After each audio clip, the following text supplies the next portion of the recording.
Hello, citizens of YouTube land. It's your president and your VP, and we're back once again with another video. And today we're talking about another one of my all-time favorite movies for the month of Halloween Horror, Sci-Fi Edition, but this one isn't really sci-fi related. It's more supernatural related, but you know what? We'll get into the specifics later on, but who cares? It's Scooby-Doo and the Witch's Ghost. Yeah, he took the words right out of my mouth. Sorry, Dad, I guess... Premiered October 5th, 1999 on VHS, making that the worldwide premiere. Premiered on DVD March 6th, 2001. Yep. This movie features the voice acting talents of Frank Welker,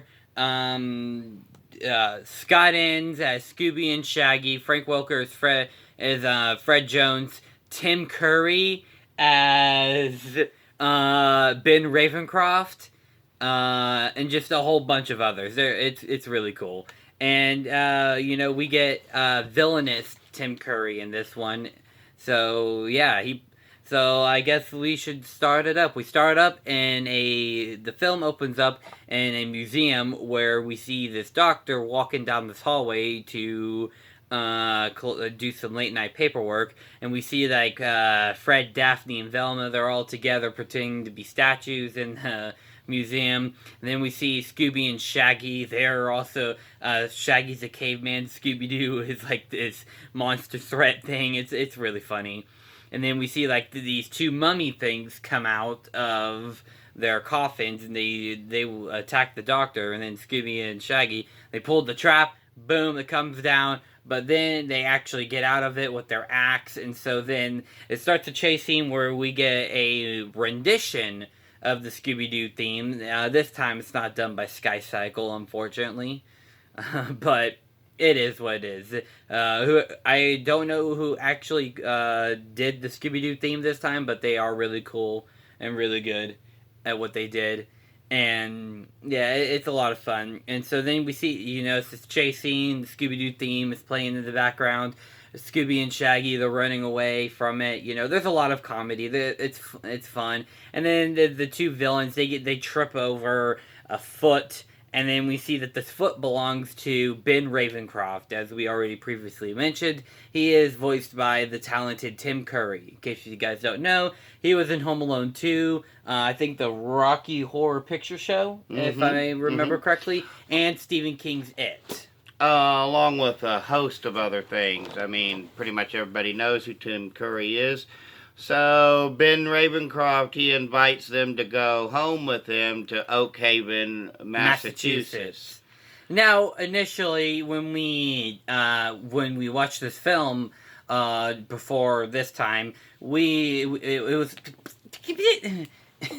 was sorry about that.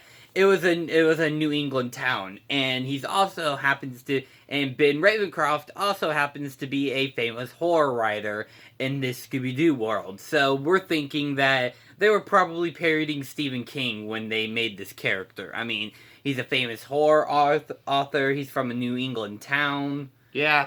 And so Ben mentions that they have a really famous restaurant in his hometown too, which of course perks Scooby and Shaggy's interest. And they get to the town for their fall festival. And this is kind of a weird setup, guys, because I'm going to talk about this point here. Scooby and Shaggy are in the restaurant, and they eat, and they eat, and they eat. And they're fat. There you go, from fat to skinny, to fat to skinny, to fat to skinny. And I have all in the span of about 30 seconds. I have an explanation for this. It's animation errors. The animators of the film, they must have not realized that when they were animating it, that Scooby and Shaggy were supposed to be fat, but then they drew them skinny like how they were supposed to be. And then Warner Brothers was like, we can't work on this anymore, so let's just keep it in the film.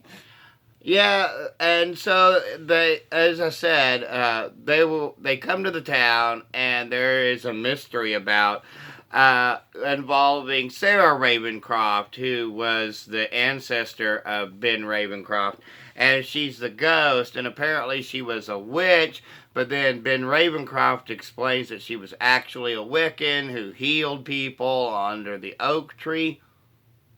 Or did she? We'll get to that in just a moment.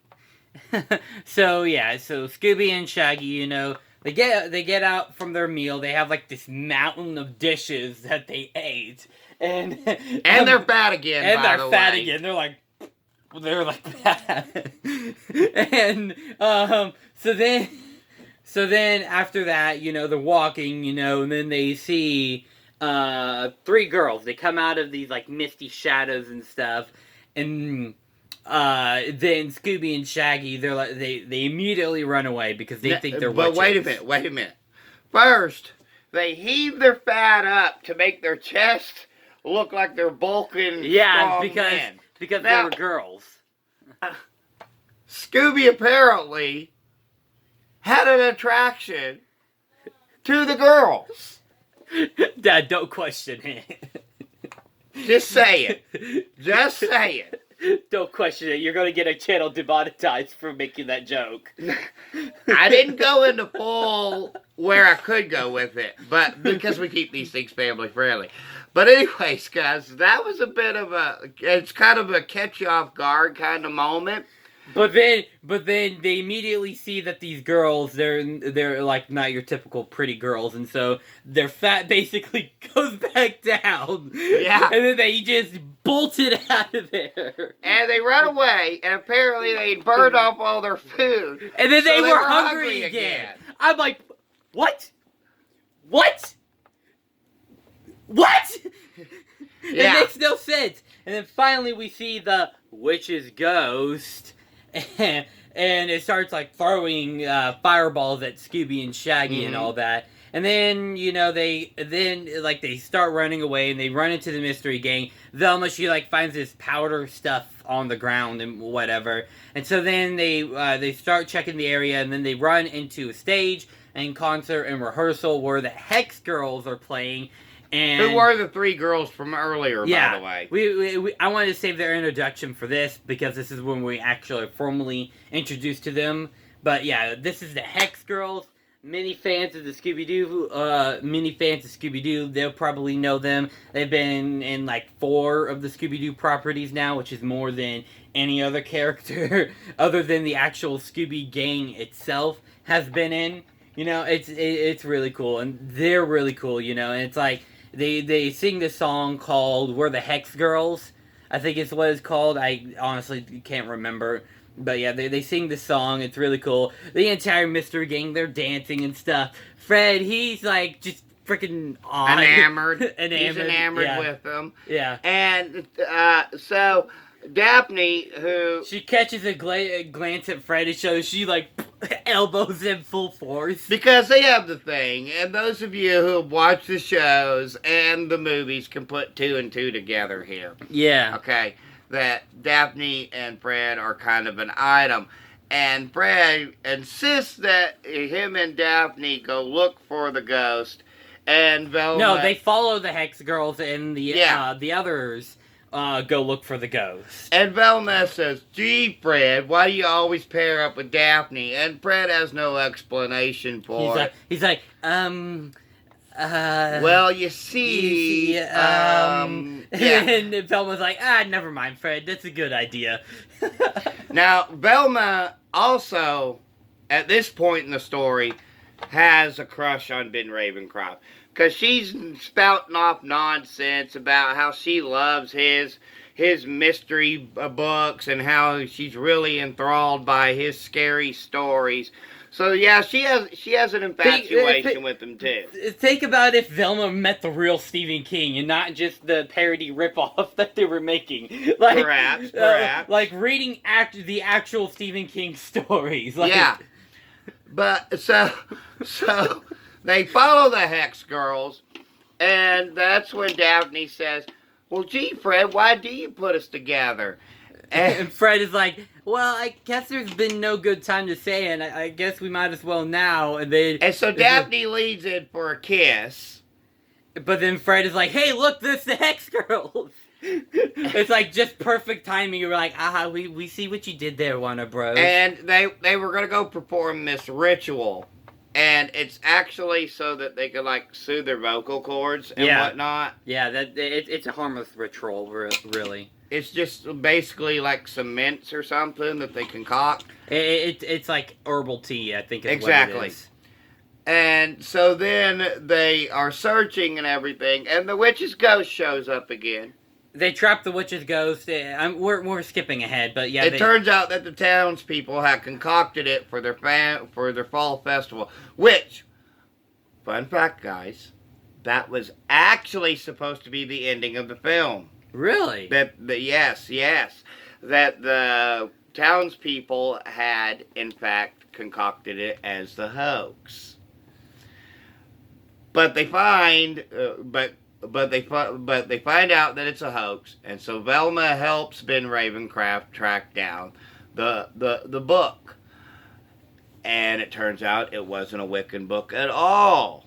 Oh yeah, so here comes the scary part. Now we've all described just the family wholesomeness that this movie is trying to provide and stuff, but then we get to the scary part because Warner Bros. had to tone down the scares from. Actually, let me interrupt movie. Again for a moment. That's not actually the case. What happened was, in the previous movie on Zombie Island, they were given complete creativity to go where they wanted with it. So there was little to no executive oversight on the previous movie. But since Scooby-Doo on Zombie Island did better than expected on sales, that's when they stepped in and kind of toned it down. And that's where the original ending was going to come, that it was all a hoax. But then there was a rewrite of the script that led to this scary ending. Yes. And you know what? I feel like the movie would have been a letdown if they would have ended with that realization that, yeah, it was all a hoax. And they didn't incorporate the supernatural element, especially the fact that it's supposed to be a successor to Zombie Island, and they didn't have a supernatural element. It's like, come on, guys. What would you do? Ben Ravencroft, he reveals himself that Sarah was in fact not a Wiccan at all, but in fact really was a witch, and that makes him, since he's the descendant of her, a warlock. Yeah, as best as Tim Curry could ever do it, and then he does this evil witch laugh. It's really cool, and then he summons Sarah, and then she's like, yeah, nah, I've had enough of you, ancestor. Because you're an insect and you're insignificant. So then he tries to banish her back to the book, but only a virtuous soul of Wiccan ancestry can read the book and put her back into it. Yeah, and so basically then a whole bunch of stuff ensues. She turns pumpkins to life, and by the way, these pumpkins, they're really scary. Think about that. If you're 5 or 6 years old. There was also a giant freaking turkey. Yeah, but there comes the joke with the turkey. So they're building up the scariness of this turkey, and then Sarah, she blasts off the door, and the turkey gets knocked out. We see Scooby and Shaggy and Pilgrim cosplay, basically. And then Shaggy goes to Scooby. He's like, you have the stuffing, right? And Scooby's like, right. And then he pulls out this big baster. And he says, it's time to baste the turkey. Yeah. Yeah. I'm sorry, it's okay. So the Hex Girls are also involved in all this too, guys. Not to discredit them. Because it turns out that Thorne, the lead singer of the Hex Girls, is in fact 1/16 Wiccan, and is the only one who can put a stop to this. So there's a big chase scene ensues, and most of the gang is captured and whatnot. But I'm pretty sure there's also an Evil Dead reference with help. Velma is able to help Thorne get possession of the book, where she is able to put the ghost back into the book. Now, Ben is trying to escape from all this, but the ghost pulls him into the book as well. Yep, and then a tree branch falls on top of the book and burns the book. And so Sarah and Ben Ravencroft are forever gone. So For all that of so they don't eternity. have an attraction no more for the fall festival. But they still have the Hex Girls, and for some reason they still have the giant freaking turkey. Yeah, so everything after, like, everything went back to normal after the witch was put back into the book, except for the turkey. Yeah. Why was the turkey not restored back to normal? I don't know. It makes no answer sense. for that. But you know what? It's a Scooby-Doo film. And so they end with this song with the Hex Girls. Then you see, like, the mayor, the doctor, and the turkey. They start doing the Egyptian. It's really fun. And, and then it's like roll credits. It's a good film. It is a really good film. So, what's your rating on this one? A 5 out of 5 as well. I really love it. Actually, now a 4 and 3/4. I will also say a 4 3/4 as out of 5 as well. It is very, very good though. You can check it out on DVD, VHS. It's available on Boomerang. So that's where you guys can find it. I drop it down to a 4 3/4 because, come on, Warner Brothers Animation, what were you doing with the fat, skinny, fat, skinny, fat, skinny, fat thing? It's not even that. It's like little inconsistencies that happen throughout the film that made me drop it down. Unlike with Zombie Island, which is a near perfect film, and in our opinion, it is a perfect film. So, also, in case if you're wondering, the film has a 50% on Rotten Tomatoes. But you know what? Who cares what Rotten Tomatoes thinks? But of course, as always, if you think that Scooby-Doo and the Witch's Ghost is the worst of all the Scooby-Doo films, it's not. It's actually Return to Zombie Island, but yeah. But hey, that's just your opinion. But hey, just remember, we're just two idiots with a cell phone camera. Our opinions do not matter, except they actually do, because we have a YouTube show, except they actually don't. So, with all that being said, we'll see you guys next time where it's going to be Alien. So, be prepared for that one, guys. And as always, there's just one more thing left to say, and that is peace and love from Denny and Son. Bye.